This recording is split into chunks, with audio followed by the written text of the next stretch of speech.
Tem coisa que a ciência não explica. Eu não tô falando de OVNI, de aparição, de fantasma concorrente e tudo mais. Não. Eu tô falando de coisa simples, de coisa do dia a dia, de coisa que passa batido, mas que carrega um mistério tão grande que até hoje, depois de 20 anos, eu não durmo direito pensando nisso. Eu tô falando da comida da minha avó. Você ouviu direito. Comida. Arroz, feijão, frango, farofa, coisa que todo mundo faz, coisa que tem em toda casa do Brasil. Mas tem uma diferença, meu amigo. Tem uma diferença enorme. Porque a comida da minha avó não era só comida. Era outra coisa. Era mágica. Eu não sei nem explicar direito. Mas eu vou tentar. Porque essa história, ela precisa ser contada. E você que está aí do outro lado, sentado no sofá, deitado na cama, dirigindo aí no carro, presta atenção. Porque pode ser que você também tenha uma avó assim. Ou conheça alguém que tenha. E aí você vai entender do que eu estou falando. Meu nome não importa. O que importa é que eu cresci no interior de Minas Gerais. Num lugar que não aparece no GPS. Num lugar onde o tempo anda mais devagar. Onde o galo canta antes do sol nascer. E onde a noite é escura de verdade. Aquela escuridão que faz você olhar para o céu e ver milhões de estrelas. Escuridão que assusta e acalma ao mesmo tempo. E nesse lugar tinha a minha avó, a Dona Raimunda. Mas todo mundo chamava ela de Vó Maína. Não sei de onde veio isso. Desde que eu me entendo por gente, ela era Vó Maínha. Uma mulher baixinha, cheia de ruga no rosto, cabelo branco preso num coque apertado, e as mãos dela, meu Deus do céu, mãos duras, cheias de calo, dedo torto de tanto trabalho na roça. Mãos que já plantaram, já colheram, já mataram galinha, já costurou, já fez de tudo. E essas mãos faziam a comida mais gostosa que eu já comi na minha vida. Não estou exagerando, não estou sendo dramático, estou sendo realista. Era o arroz mais soltinho, o feijão mais cremoso, o frango mais dourado. A farofa, meu amigo, a farofa da Vó Maínha era tão boa que eu comia pura, sem nada, só a farofa, e chorava de gostoso. Mas aí vem o mistério, a parte que não tem explicação. Porque quando a Vó Maínha morreu, ninguém mais conseguiu fazer aquela comida. Ninguém. Minha mãe tentou, minha tia tentou, eu tentei. Seguimos as receitas, medimos os ingredientes, fizemos tudo igualzinho, mas não ficava nem parecido. Ficava comestível, sim, ficava até bom às vezes, mas não era a comida. E aí eu comecei a desconfiar. Comecei a achar que tinha alguma coisa a mais, algum segredo, algum ingrediente invisível. E foi aí que eu descobri que não era só comida, que tinha algo sobrenatural. Alguma coisa que a Vó Maínha colocava naquelas panelas, além de sal, além de alho, além de óleo. Algo que não se compra no mercado, algo que não se pesa na balança. E hoje eu vou contar para você o que era isso. Mas antes eu preciso te levar lá. Preciso te mostrar onde tudo aconteceu, porque lugar também é personagem nessa história. O fogão a lenha, a cozinha escura, o cheiro de fumaça misturado com comida, tudo isso faz parte. Então vem comigo, deixa eu te levar para a roça, deixa eu te levar para a casa da Vó Maínha. Mas pega a coberta aí, pega o chimarrão, o café, o que você tiver, porque essa história é longa e ela pode te arrepiar. A casa da Vó Maínha ficava no alto de um morro. Não era morro grande, não. Era aquele morrinho suave de subida cansada. Você saía da estrada de terra, entrava numa trilha de pedra e subia. Subia devagar, porque a subida era traíra. E lá em cima, escondida entre duas mangueiras gigantes, tinha a casinha. Casa de pau a pique, sabia? Parece que não existe mais, mas existia. Parede de barro, teto de telha antiga, aquele piso de cimento liso que a gente chamava de piso frio. E na frente, uma varanda. Varanda de verdade, com rede, com cadeira de balanço, com aquele cheiro de mato, de terra molhada, de café passando na hora. Eu passava as férias lá, todo ano, julho e dezembro. 2 meses do paraíso. 2 meses onde eu largava o videogame, largava a TV a cabo, largava tudo e vivia uma outra vida. Vida de criança de roça. De criança que acorda cedo, toma café com leite quentinho e sai para explorar o mundo. E o mundo da vó Mainha era grande. Era o quintal, era o pomar, era o terreiro, era o rio lá embaixo, era a mata, era o pasto com as vacas, era tudo. Mas o lugar que eu mais gostava era a cozinha. A cozinha da vó Mainha, meu Deus! Eu posso fechar os olhos agora e ainda ver, ainda sentir, ainda cheirar. Era uma cozinha comprida, estreita. Do lado esquerdo, o fogão a lenha. Não era aqueles fogões bonitinho de ferro fundido que vende em loja de decoração. Não, era um fogão de verdade, feito de tijolo, cimento, lata, 3 bocas, uma grande no meio, 2 pequenas nas laterais. E embaixo, o forno de lenha. Aquele forno que a gente colocava a mão na frente e sentia o calor queimando, mas que não dava para tirar a mão de tão gostoso. Do lado direito, a pia de cimento. Torneira de metal, aquela que fazia barulho de grito quando você abria. Armário de madeira cheio de tralha. Prato de barro, copo de requeijão que virava copo de água, faca amolada na pedra, pano de prato pendurado. E no fundo, a mesa. Mesa de madeira maciça.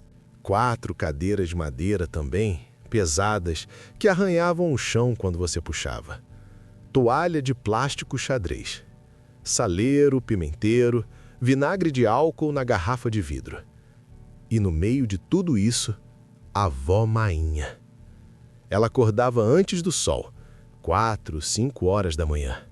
Eu ouvia o barulho dela movimentando na cozinha, o ranger da porta, o barulho da água na pia, o rítmico tac-tac-tac da faca no tábua de corte e o cheiro que vinha pelas frestas da porta do quarto onde eu dormia.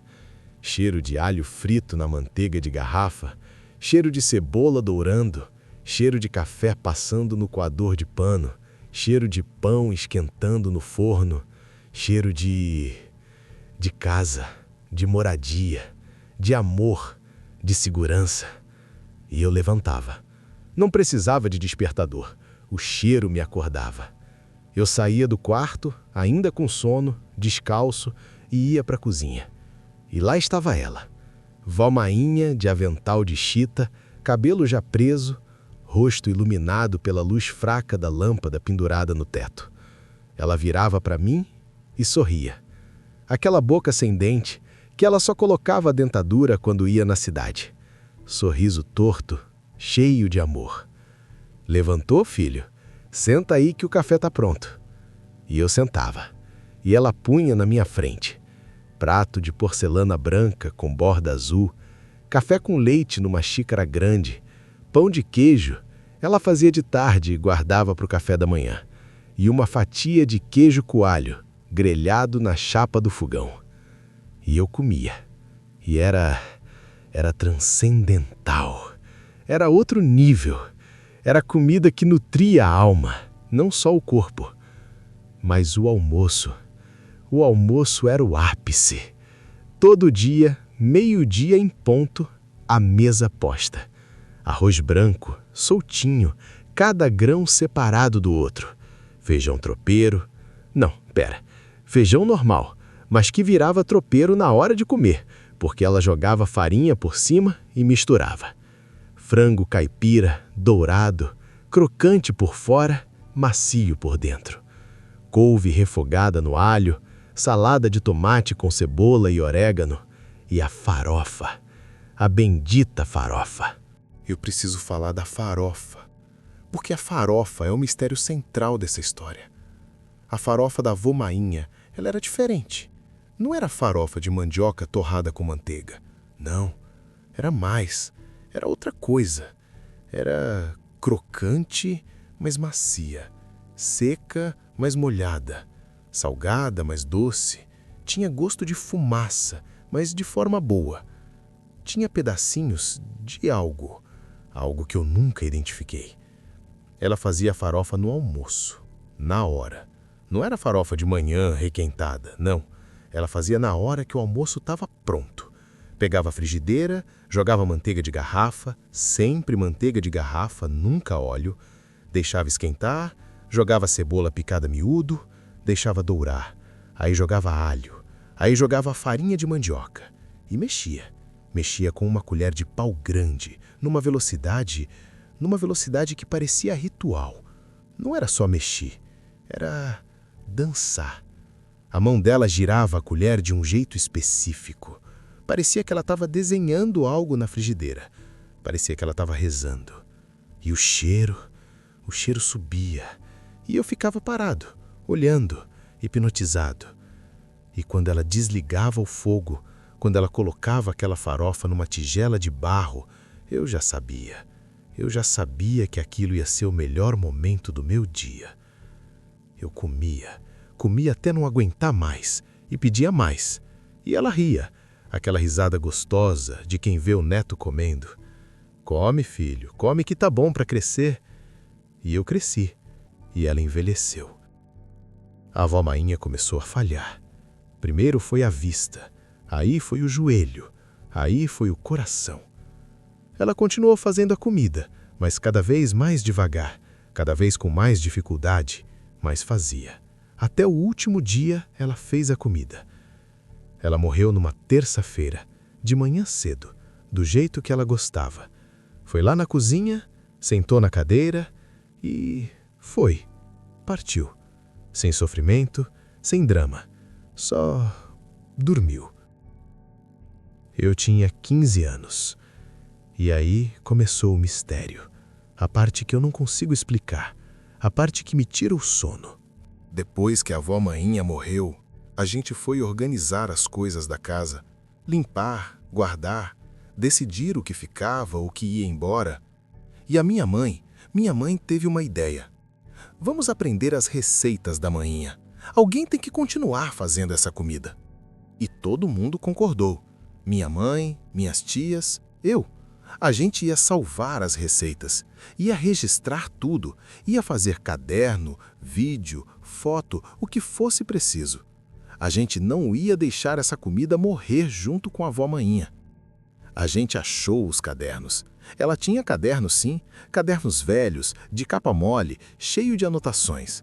Receitas escritas à mão, com letra torta, cheia de mancha de óleo. Medidas, um punhado, uma pitada, até ficar bom, o tanto que cabe na concha. Aquelas medidas de pessoa que cozia de verdade, que não precisa de balança, que sente a comida. A gente ficou feliz, achou que tinha achado o tesouro. Achou que era só seguir as receitas que tudo ia ficar igual. A gente se enganou. Minha mãe foi a primeira. Ela fez o feijão. Seguiu a receita à risca. Feijão carioquinha, água nova, sal na hora certa, fogo baixo. Ela cozinhou por horas. E quando provou, estava bom, estava comestível, mas não era o feijão. Não tinha o gosto, não tinha a cremosidade, não tinha a alma. Minha tia fez o arroz. Mesma coisa. Arroz soltinho, sim. Arroz gostoso, sim, mas não era o arroz. Não era o arroz que a gente comia na casa da avó Mainha. Eu tentei fazer a farofa. Eu tinha visto a avó Mainha fazer 1000 vezes. Eu sabia os passos. Cebola, alho, manteiga, farinha. Mexer. Eu fiz exatamente igual. Usei a mesma frigideira dela. Usei a mesma colher de pau. Usei a mesma farinha de mandioca. E quando eu provei, eu quase chorei. Não de emoção, de tristeza. Porque estava longe. Estava muito longe. Estava com gosto de farofa normal. De farofa que você compra em restaurante. De farofa sem graça. A gente tentou de tudo.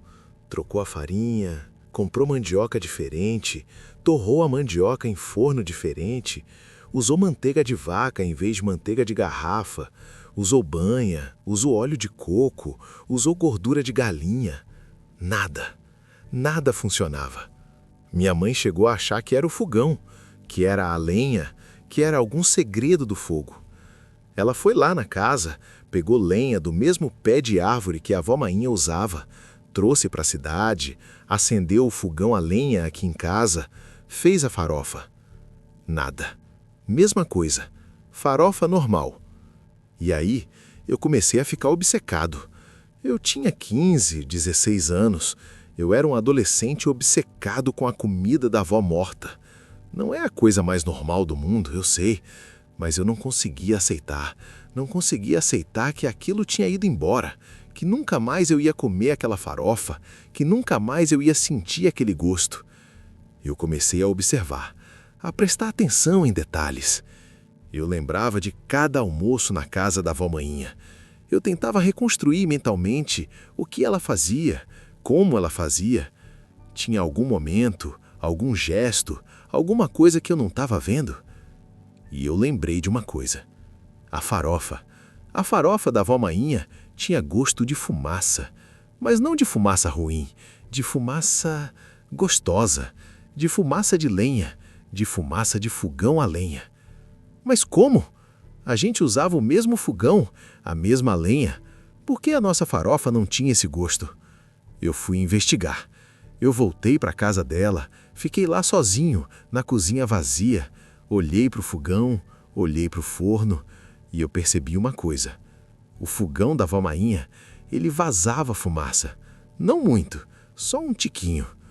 A junta da tampa do forno, ela não fechava direito. Sempre saía um fiozinho de fumaça.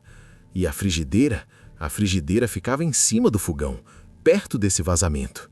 E quando ela fazia a farofa, quando ela mexia a farofa, a fumaça subia e misturava e entrava na farofa.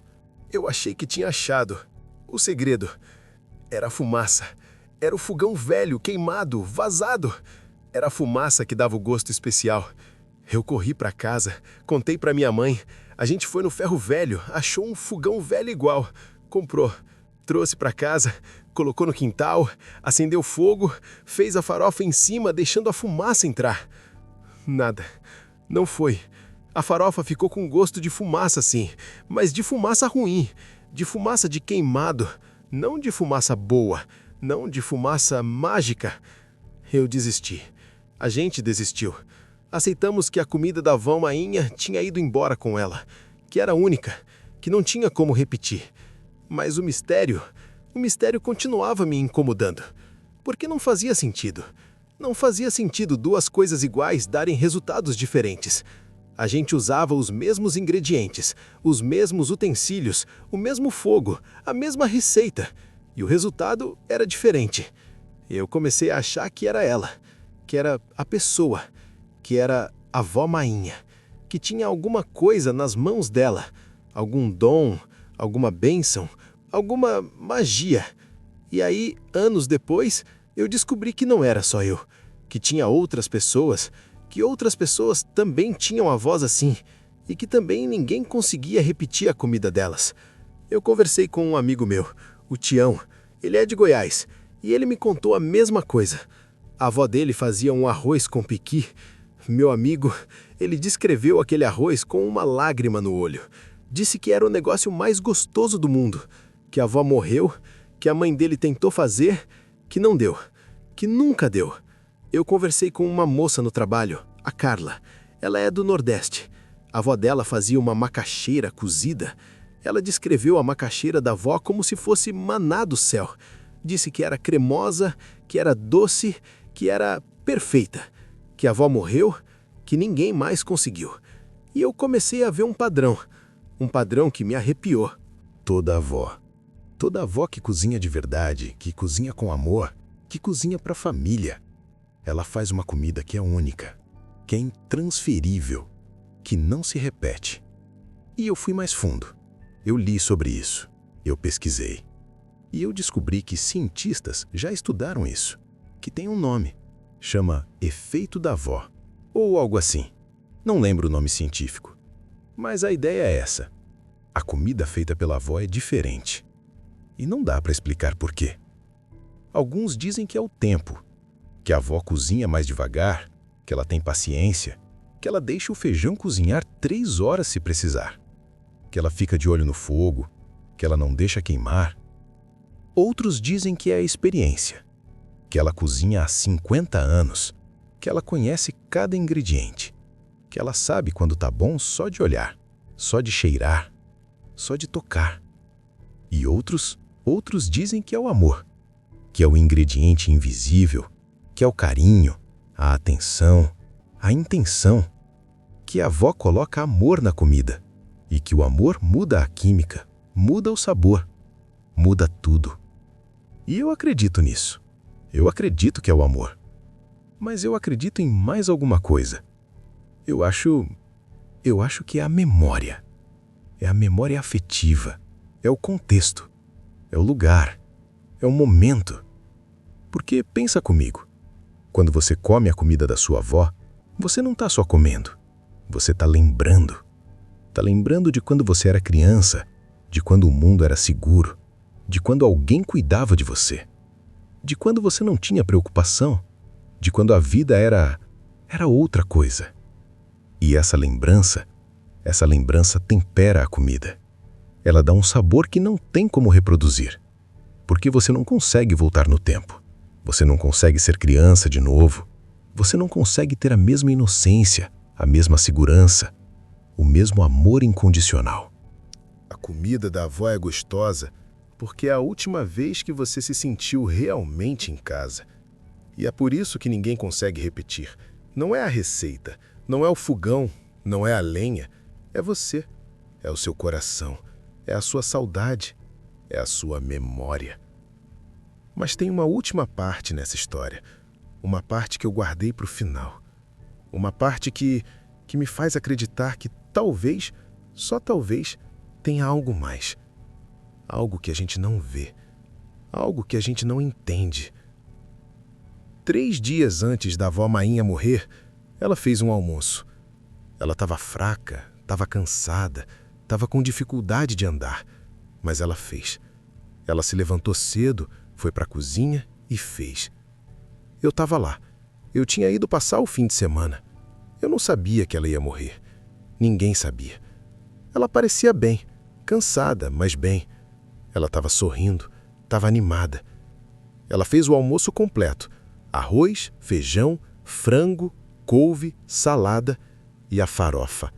A última farofa. Eu ajudei. Fiquei do lado dela na cozinha. Vi cada passo, vi cada gesto. E eu percebi que ela estava diferente. Ela estava mais devagar, mas não por causa da idade, não por causa do cansaço. Ela estava com mais atenção, mais cuidado, mais amor. Ela pegava cada ingrediente com 2 mãos, olhava para ele, quase como se estivesse se despedindo, como se estivesse agradecendo. Obrigada, alho. Obrigada, cebola. Obrigada, farinha. E quando ela fez a farofa, quando ela mexeu aquela farofa pela última vez, ela chorou. Eu vi a lágrima caindo no canto do olho dela. Ela enxugou rápido, disse que era fumaça, que a fumaça estava ardendo o olho. Mas eu vi, eu sei que era emoção. Ela sabia que era a última vez. Ela sentia. Ela estava se despedindo, estava me dando o último presente, a última lembrança, a última refeição. A gente almoçou. Eu, ela, meu tio que morava perto. A gente comeu em silêncio. Não era silêncio triste. Era silêncio de gratidão, de reverência, de saciedade. E a farofa daquele dia, ela estava ainda melhor. Estava transcendental, estava sobrenatural. Eu comi 3 pratos. Eu comi até doer. E eu queria mais. Eu queria guardar. Eu queria colocar no potinho e levar embora. Mas eu comi tudo. E quando eu terminei, quando eu pus o garfo no prato, a avó Mainha olhou para mim, olhou fundo nos meus olhos e disse: Filho, você vai lembrar desse almoço.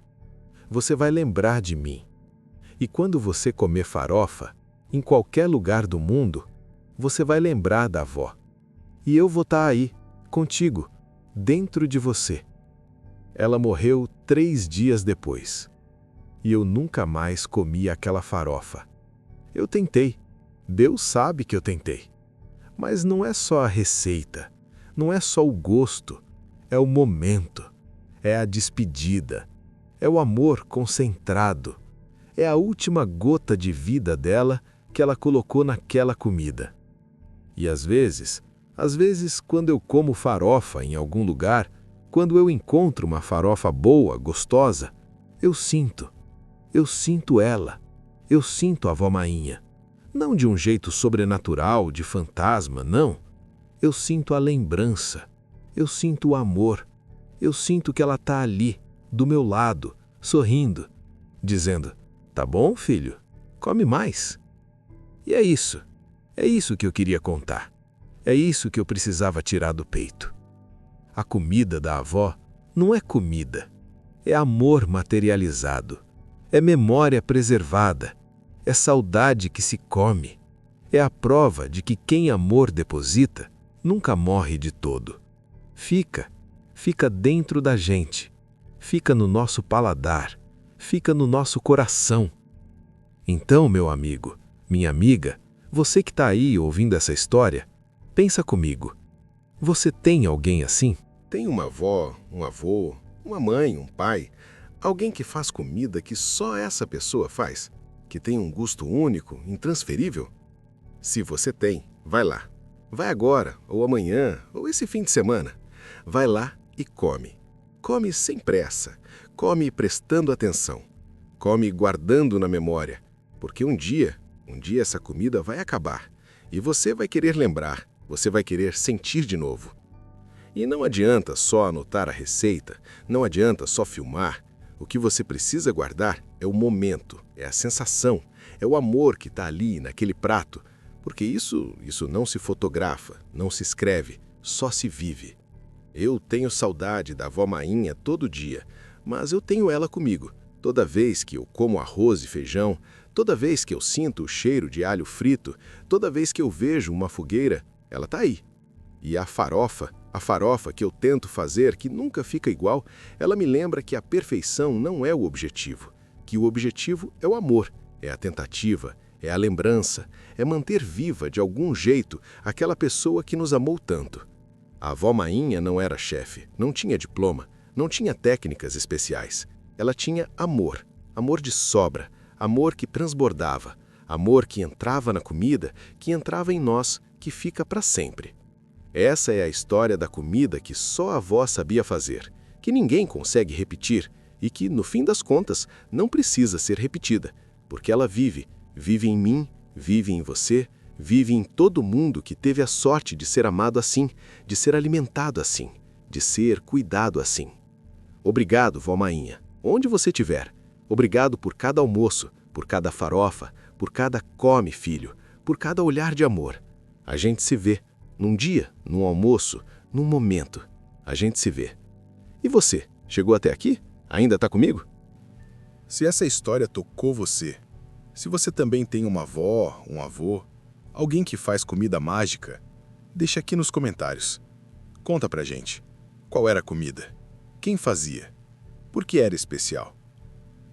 Eu leio todos os comentários, respondo quando consigo e adoro saber que não sou só eu, que tem uma tropa aí de saudosos, de gente que entende do que eu tô falando, de gente que já sentiu esse gosto, esse amor. E se você não é inscrito no canal, se inscreve. A gente tá aqui toda semana contando histórias da roça, histórias de avó, de vovô, de tio, de vizinho, histórias de mistério, de humor, de saudade. Histórias de quem viveu no campo ou de quem só ouviu falar, mas sente no coração. Ativa o sininho também, para você saber quando tem vídeo novo. E compartilhe esse vídeo. Manda para sua mãe, para o seu pai, para o seu irmão. Manda para aquele seu amigo que também tinha a avó que cozinhava demais. Vamos espalhar essa lembrança. Vamos manter viva essa chama. Eu sou o narrador do Beira de Fogueira. E essa foi mais uma história para contar ao redor do fogo. Para esquentar o coração. para fazer a gente lembrar do que é importante. Até a próxima. Fica com Deus. E não esquece, vai lá comer a comida da sua avó, enquanto dá tempo.